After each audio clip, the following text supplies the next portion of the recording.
And there goes that guy, Michael Ngene, who joins us right now. Michael, big question. I mean, if you could take a cup of coffee at will, could you also take the COVID-19 vaccine immediately if you haven't taken it yet?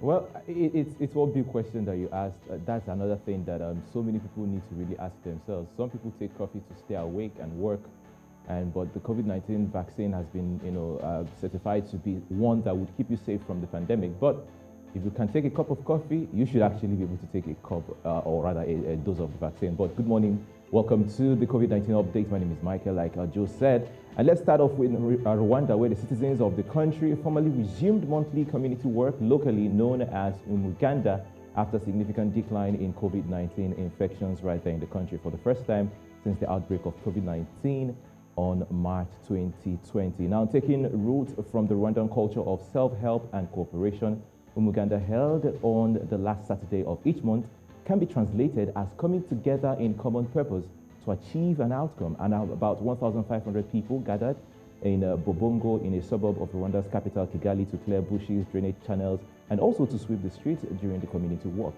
One thing I really observed during the exercise, Joe and Oluchi, is that the population were very much excited to participate in this exercise after the pandemic brought a halt to large gatherings like community walk in the country.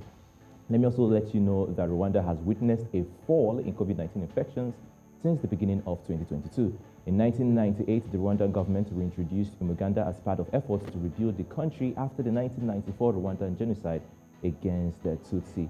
Big one right there. Recall that sometime last week we got a report of some of these measures being relaxed across some African countries and also globally as well. But now let me take you to South Africa, where the case of COVID-19 is still being recorded, as the country has recorded 1,497 new cases of COVID-19, which represents a 5.7 positive rate. According to a statement by the National Institute for Communicable Diseases, that's the NICD, as of Saturday, the country recorded 3.712 million laboratory confirmed cases of the COVID-19 pandemic, and of course 26 new COVID-19 related deaths were recorded, which now brings the total fatality to 99,965. Now let me show you the statistics of the cases in South Africa. Right there on your screen, you can see the breakdown. Active cases stand at 14,575, and of course that is as of Saturday, the 26th of March. Now daily deaths 26, and of course recovery rate stands at 96.9%. Now it went ahead to break down, you see the Limpopo, the statistics, if I can get that again, the statistics right there, a breakdown of how the numbers are in the Northwest, the Northern Cape, Western Cape, Eastern Cape, or KwaZulu, Natal, and of course Limpopo.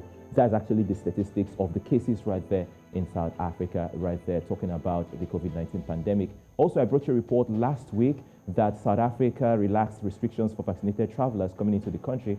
But going by these new cases that has been reported, there is need for a revisit of that decision. But we hope to see increased vaccination in South Africa in the coming days and eventually see a decline in these numbers, talking about the numbers of COVID-19 right there. And also there's a breakdown that I want to show you, talking about that South Africa before I move on. The breakdown, of course, the percentage of that in cases in South Africa. Look at that cases right there.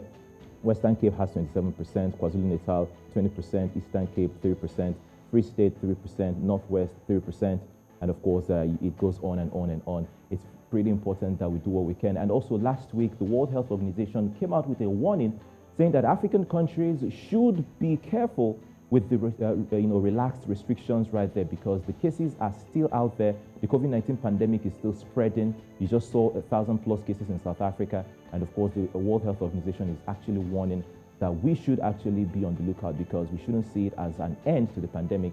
We should actually do what we can to ensure that we have these vaccines, being taken by some Africans. And of course, talking about some Africans, we all know how the whole vaccine hesitancy has been. But let me also bring you a report quickly coming in this morning from China, saying that China has announced the biggest citywide lockdown since the COVID-19 outbreak began more than 2 years ago. That is the update coming from China this morning, Shanghai precisely.